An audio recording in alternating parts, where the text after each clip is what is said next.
Okay, so now we're looking at group data, and now our data that we have is now put in groups. These groups, their proper name is actually classes, so they're actually known as classes. So let's just look at the example below. A teacher gave her students a test and recorded their performance in the following table. So if you look at this table now, the marks are represented by a variable x, and then you have 0 less than x less than or equal to 10, 10 less than x less than or equal to 20, 20 less than x less than or equal to 35. This simply means that the first section here is for marks between 0 to 10, and then the next one is for marks above 10 to 20, and then the next one is for marks above 20 to 35. So now the number of students who got marks between 0 to 10 is 4. There are 4 students who got marks in that range. And then the number of students who got marks above 10 to 20, there are 8. And then the number of students who got marks above 20 to 35 are 7. So these groups, 0 to 10, 10 to 20, 20 to 35, these are classes.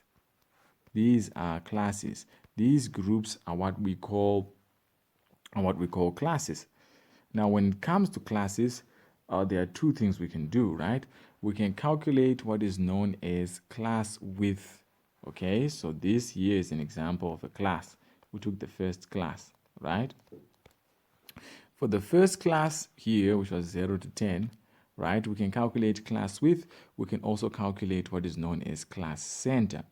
But what we need to know is that every class is made of two boundaries. The first number here is the lower class boundary, right? And then the second number here is the upper class boundary. So these boundaries just show you where your class starts and where it stops. So our lower boundary was 0 and our upper boundary is 10. So when you're calculating class width, this is how you calculate class width for all classes. You always say upper boundary minus lower boundary. So for this particular class, it would have been 10 minus 0, which gives you a class width of 10. Okay, so class widths will differ depending on the class. The next thing is class center. The formula for class center is lower boundary plus upper boundary divided by 2.